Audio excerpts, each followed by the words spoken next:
Assalamualaikum warahmatullahi wabarakatuh. Jumpa lagi di Pustaka Rendra. Ini adalah video ketiga dari buku Inspirasi Rumah Cahaya.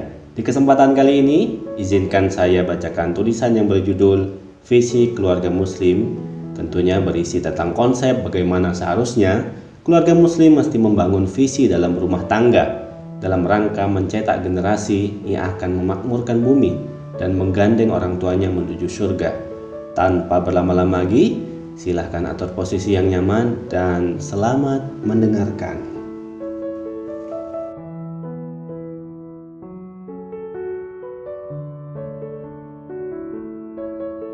Keluarga muslim pecinta sunnah Rasulullah Shallallahu Alaihi Wasallam, tak akan pernah ada keluarga sebelum berumah tangga dan tak akan ada rumah tangga sebelum menikah. Maka menikah menjadi niscaya agar keluarga meraih keberkahan dalam bingkai kesucian, niat beribadah kepada Allah Subhanahu wa taala semata. Menikah adalah kata yang mengakhiri masa lajang seseorang. Kata ini pula menjadi penanda akhir dari semua hal yang sifatnya kesendirian. Ruang kesendirian itu telah terisi oleh sebuah nama, pasangan kita, suami atau istri kita kelak. Saat itulah sepasang insan mengikat janji atas nama Allah Subhanahu wa taala untuk membina rumah tangga. Maka genaplah sudah separuh din. Selanjutnya, hari-hari yang bergulir di depan adalah lembaran kosong yang mencatat kerja besar sepasang suami istri. Kerja yang besar yang dirancang dalam rangka menanam kebijakan dan kebajikan amal soleh. Tak penting kisah yang dicatat bertabur bunga atau malah peluh derita, asalkan semuanya bermuara hikmah, menambah keimanan. Maka kebahagiaan seperti rumah tangga Nabi Muhammad SAW dapat kita raih. Rumah tangga ibarat sebuah kendaraan. Ia digunakan untuk menempuh sebuah perjalanan. Seluruh anggota keluarga adalah ibarat penumpang dengan perannya masing-masing. Penumpang, ayah dan ibu ibarat nahkoda dan navigatornya. Merekalah yang memiliki rencana dan akan mengumumkan kepada seluruh anggota keluarga kemana tujuannya, lama perjalanan yang ditempuh, dan apa yang akan dilakukan sesampainya pada destinasi. Berbekal informasi tersebut, maka setiap anggota keluarga dapat mengukur persiapannya, apa saja bekal yang telah dipersiapkan dan apa saja bekal yang dibutuhkan. Namun sangat disayangkan, potret rumah tangga hari ini sungguh memprihatinkan. Rumah tangga bak kendaraan melaju tak tentu arah tujuan. Anggota keluarga yang ada di dalamnya hanya terayun dalam kehampaan dan kebingungan. Semua yang ada di dalamnya memiliki persepsi yang berbeda-beda. Kalau sudah demikian, bisa kita bayangkan betapa kacaunya perjalanan sebuah kendaraan dengan seorang supir dan sekian banyak penumpang yang tidak mengerti kemana tujuan akhir dari kendaraan yang mereka tumpangi. Mari kita mulai dengan sebuah pertanyaan. Kalau kita mati, apa yang akan kita bawa? Selama 24 jam kita beraktivitas, paling tidak separuhnya adalah kehidupan kita dengan pasangan atau keluarga kita. Mungkin kita pernah kecewa, tidak lulus ujian, pernah juga gagal melewati tes wawancara untuk sebuah pekerjaan bergengsi, atau tidak menjuarai sebuah perlombaan, bahkan pernah kalah memenangkan sebuah tender atau kontrak proyek. Namun penyesalan yang ada tak sebanding dengan hilangnya kebersamaan dengan anggota keluarga. Menyesal telah melewatkan kesempatan bercengkrama dengan anak-anak atau sekedar berdialog dengan pasangan kita, meski sebatas obrolan ringan tentang aktivitas hari itu. Maka sungguh seharusnya keluarga adalah tempat yang paling nyaman untuk seluruh anggotanya. Oleh karena itu, jangan biarkan anggota keluarga kita menjauh dari kebersamaan ini.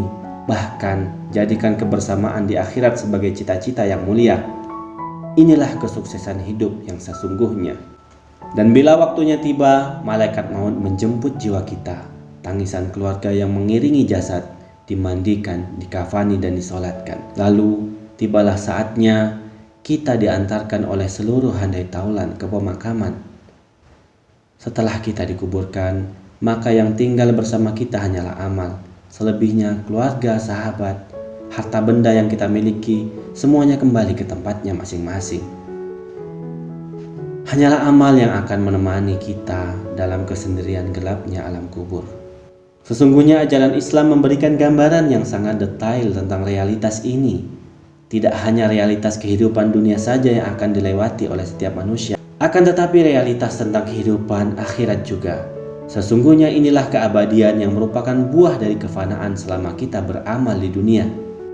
Tapi tidak sedikit di antara kita yang tertipu dan terjebak kepada kefanaan dan kenisbian hidup, mengejar segala kebutuhan materi di dunia, seakan disinilah puncak kenikmatan kita temukan. Islam sesungguhnya mengajarkan agar muslim memiliki visi akhirat, tidak hanya untuk setiap individu. Bahkan Islam mengajarkan penganutnya untuk membangun visi keluarga muslim yang berorientasi akhirat.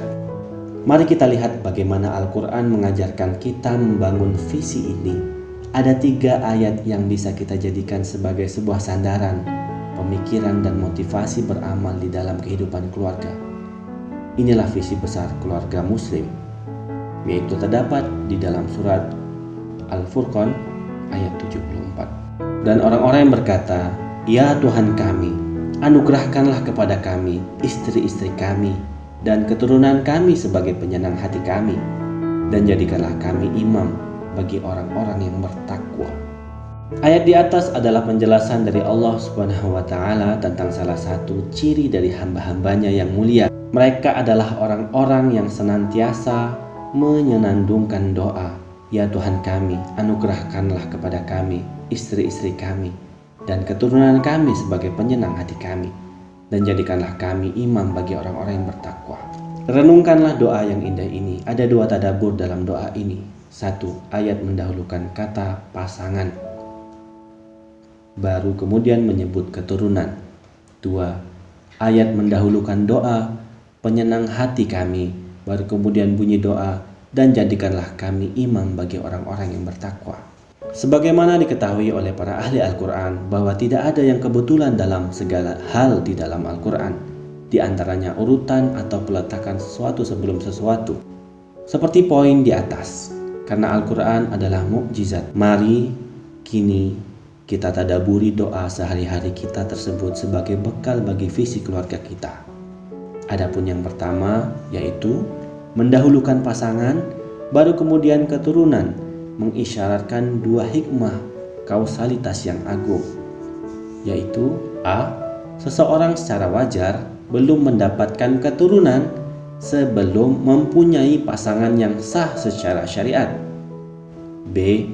Keturunan atau anak dan cucu baru akan hadir sebagai keturunan yang menyejukkan pandangan mata saat pasangan telah hadir sebagaimana keinginan kita terhadap keturunan kita.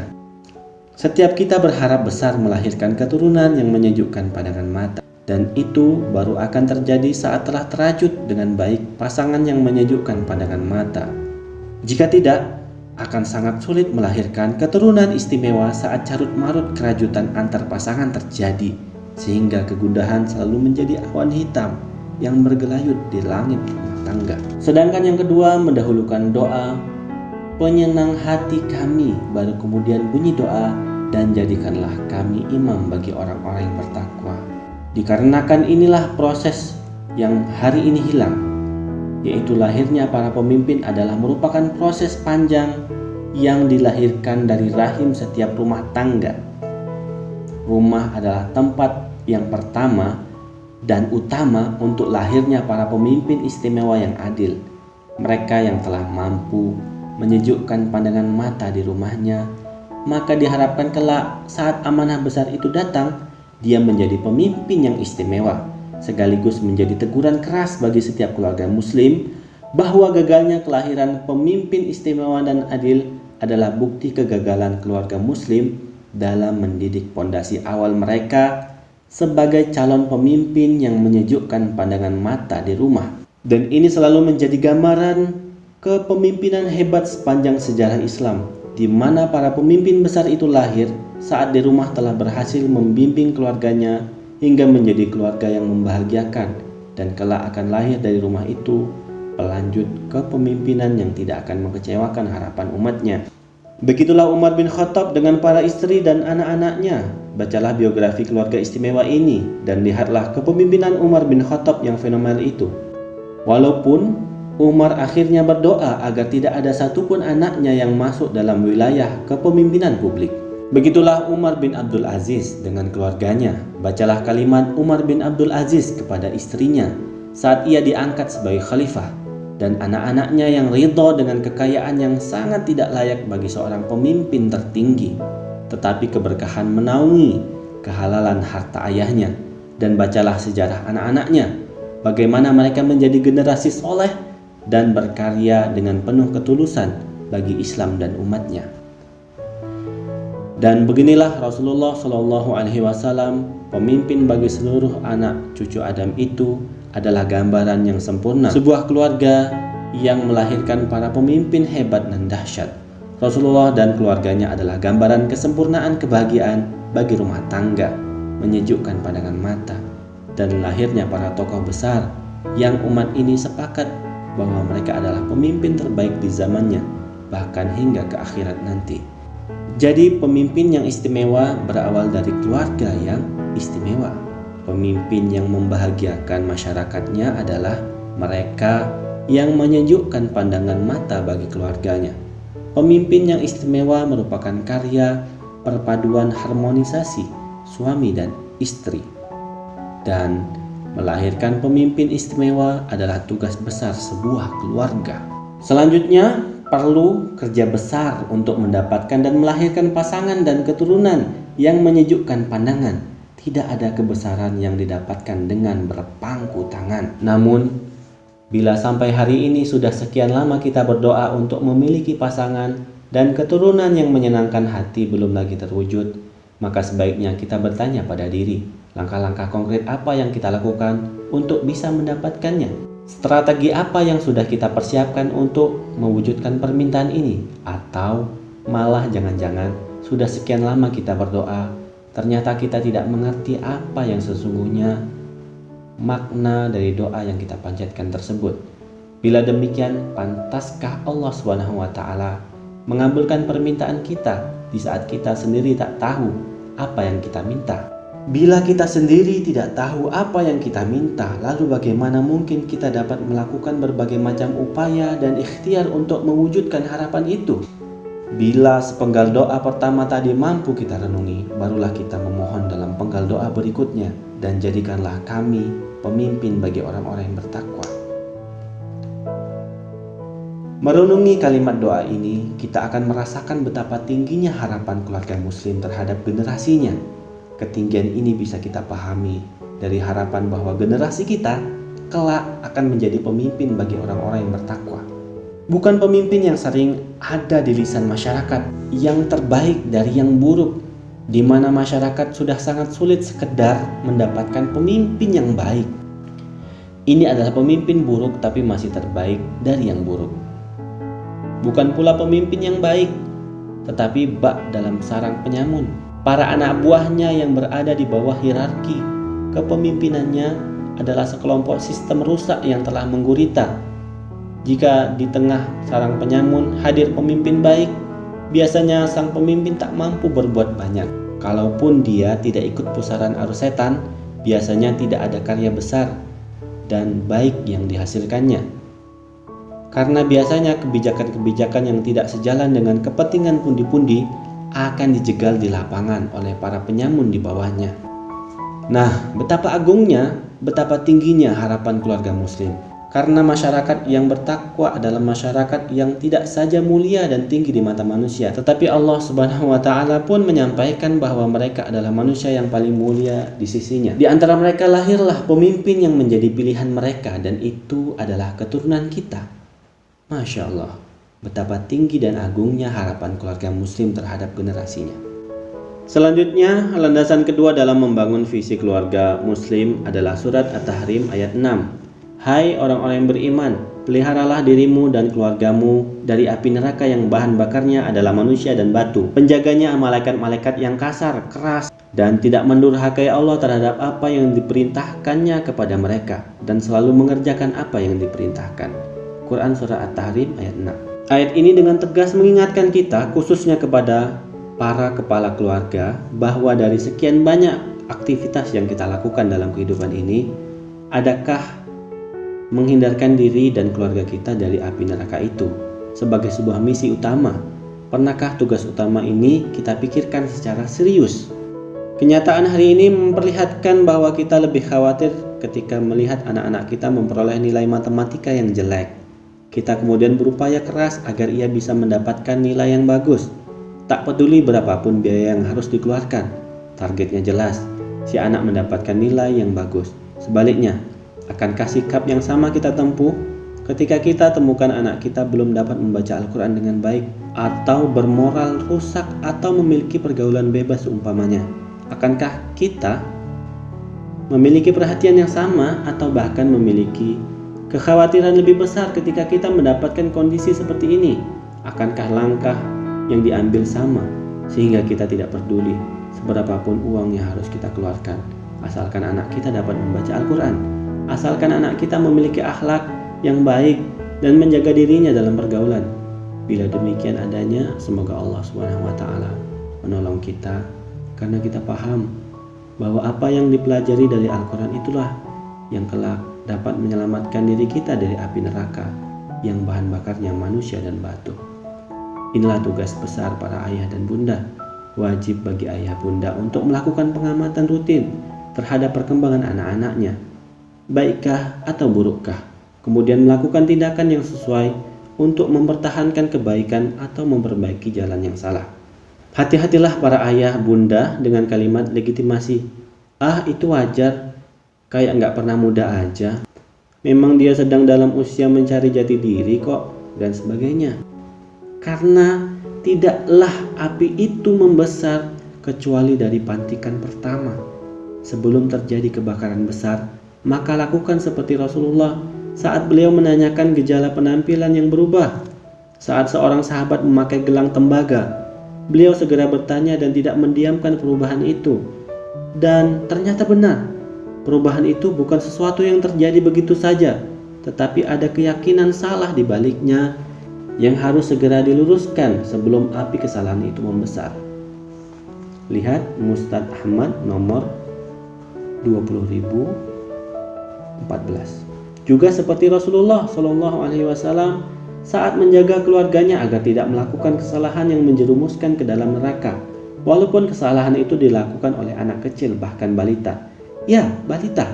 Lihatlah hadis berikut ini. Telah bercerita kepada kami Muhammad bin Bashar, telah bercerita kepada kami Gundar, telah bercerita kepada kami Syu'bah dari Muhammad bin Ziyad dari Abu Hurairah radhiyallahu anhu, bahwa Al-Hasan bin Ali mengambil sebutir kurma dari kurma-kurma zakat sedekah, lalu ia masukkan ke dalam mulutnya. Maka Nabi Muhammad SAW bersabda dengan menggunakan bahasa Persia, Hei, tidak tahukah kamu bahwa kita dilarang memakan sedekah zakat? Hadis riwayat Bukhari 2843, Sahih Bukhari. Dalam Musnad Ahmad nomor 18.278 dan 8.899 diperjelas bahwa Rasulullah SAW melakukan tindakan-tindakan agar kurma itu benar-benar keluar dari mulut mungil sang cucu, hingga benar-benar keluar dan dibuang. Tidak ada dalih yang acap kali kita ucapkan, biarlah cuma sekali saja, tidak sering kok. Yang ada adalah kalimat beliau, tidakkah kamu tahu kalau kita tidak boleh memakan harta sedekah? Haram bagi Rasulullah dan keluarganya serta keturunannya untuk memakan harta sedekah. Itu yang ada di benak Rasulullah sebagai kakek yang menjaga keluarganya dari api neraka. Untuk melihat hasil pendidikan Nabawiyah ini, silahkan baca biografi kebesaran Hasan bin Ali ini. Orang yang diakui kesolehannya oleh semua orang, kepemimpinannya di dunia hingga di surga nanti. Jadi jagalah keluarga dari segala hal yang akan menjerumuskan generasi kita ke dalam neraka, agar kelak lahir Hasan-Hasan yang lain dari rahim kita. Ayat ketiga yang menjadi visi keluarga muslim adalah terdapat di Al-Quran surat At-Tur ayat 21, yang artinya, dan orang-orang yang beriman dan yang anak cucu mereka mengikuti mereka dalam keimanan, kami hubungkan anak cucu mereka dengan mereka, dan kami tiada mengurangi sedikit pun dari pahala amal mereka. Tiap-tiap manusia terikat dengan apa yang dikerjakannya. Quran Surah At-Tur ayat 21. Saat liburan tiba, diskusi dengan anak untuk mengisi liburan adalah hal yang lazim kita lakukan. Dalam diskusi itu seringkali menjadi dialog yang hangat lagi menyenangkan. Tapi mendialogkan tentang surga, keindahan surga, mungkin belum pernah terlintas dalam benak untuk mendiskusikannya dengan anggota keluarga kita. Padahal indahnya kebersamaan saat berdiskusi tak seberapa dibandingkan dengan indahnya kebersamaan saat berkumpul bersama kembali di surga. Bayangkan, ayah dan bunda sedang bercengkrama dengan anak-anaknya. Kemudian kalimat seperti ini mengalir. Nak, kesenangan ini nanti akan kita lanjutkan di surga Allah. Nak, ingin gak sih bertemu dengan ayah dan bunda lagi nanti di surga? Sebuah kalimat pembuka yang dahsyat. Untuk selanjutnya, para orang tua bisa memasukkan semua nilai yang baik atau menasehati untuk meluruskan yang bengkok. Dialog ini penting sehingga setiap anggota keluarga paham untuk memelihara niat dalam menjalankan semua aktivitasnya. Mereka menjadi gemar menjalankan ibadah dan berusaha menjalankannya dengan sebaik mungkin agar diterima oleh Allah SWT. Bila sholat, maka berusaha tepat waktu dan dilakukan secara berjamaah. Selain itu, sholat malam, puasa, sedekah dan ibadah lainnya menjadi kebiasaan baik yang selalu dihidupkan. Semua itu agar menjadi bekal perjalanan ke sebuah tempat yang akan dituju, yaitu berkumpul kembali di surga sebagai tempat kembali yang abadi. Inilah inspirasi dari Rumah Cahaya agar rumah kita tetap bercahaya. Kisah nyata untuk pelajaran. Mobil pribadi itu meluncur di jalanan. Tidak ada yang istimewa, tetapi dialog di dalamnya lah yang istimewa. Seorang ibu ditemani oleh putrinya, seorang gadis yang mulai beranjak remaja. Sebongkah gundah membalut hati sang ibu. Usia anak gadisnya bertambah, namun tak demikian dengan kesalehannya. Padahal orang tuanya sudah memilihkan sekolah Islam terbaik agar lebih baik agamanya. Tidak tanggung-tanggung, sekolah yang biayanya tidak bisa dimasuki oleh mereka yang berekonomi menengah sekalipun. Sang ibu yang sejak tadi memandangi anak gadisnya itu berkata, "Nak, sejak balik hingga usiamu sekarang, ibu perhatikan sholatmu masih belum teratur. Selain itu, kamu lebih suka sholat sendirian daripada berjamaah. Padahal kamu kan tahu keutamaan menjalankan sholat berjamaah." Perkataan itu terus meluncur tanpa respon apapun dari sang putri. "Apa kamu tidak takut, Nak? Kelak kamu menjadi penghuni neraka." Suara ibu terputus oleh isak tangisnya yang tak tertahankan. Ibu tak kuasa membayangkan buah hatinya menjadi penghuni neraka kelak. Sang putri terhenyak melihat ibunya menangis. Dia tidak menduga bahwa hal ini menjadi beban di hati ibunya. Tersadar ia bahwa nasihat ibunya itu demi kebaikannya, agar kelak mereka bisa berkumpul di surga. Betapa beruntungnya putri itu dianugerahi Allah Subhanahu wa Ta'ala seorang ibu yang mengerti visi keluarga, tanggung jawab dunia hingga akhirat. Semoga Allah Subhanahu wa Ta'ala memberkahi mereka. Amin ya rabbal alamin. Selanjutnya ada 6 tips untuk kita. Dari panjang lebar sudah kita bahas di depan, maka inilah 6 tips yang akan saya sampaikan dari buku Inspirasi dari Rumah Cahaya. Tips yang pertama yaitu ciptakan dialog yang hangat antara ayah dan ibu dan juga anak, tentunya dengan tema yang sudah kita jelaskan tadi, yaitu surga dan neraka. Dan tips yang kedua, kaitkan segala sesuatu yang tampak di sekeliling anak dengan tujuan akhirat, yaitu surga atau neraka. Dan yang ketiga, perhatikan keseimbangan kisah surga neraka. Saat mereka perlu ditegur, maka neraka adalah teguran yang pas. Tapi saat mereka berperilaku baik, berikan kabar gembira akan surga yang kenikmatannya tiada terbayangkan. Yang keempat, dialogkan juga tentang sejarah kebesaran Islam yang akan terulang dan sampaikan bahwa mereka adalah orang-orang yang hebat yang akan hadir itu. Yang kelima, sampaikanlah berulang-ulang pada banyak pertemuan kalimat berikut ini. Nak, ayah ibu ingin kelak kita bertemu kembali di surga Allah Subhanahu wa Ta'ala. Dan tips yang keenam sekaligus yang terakhir, jika ayah bunda berurai air mata saat menyampaikan tentang harapan dan tentang surga neraka, sungguh itu adalah air mata hidayah yang menyirami setiap jengkal hati anak-anak. Alhamdulillah, demikian pembacaan audiobook untuk sesi yang ketiga. Semoga bertemu lagi di sesi yang keempat dengan judul Melahirkan Generasi Penegak Khilafah. Ternyata masa depan yang dipikirkan orang tua hanya masa kini. Masa depan sesungguhnya adalah kebesaran Islam.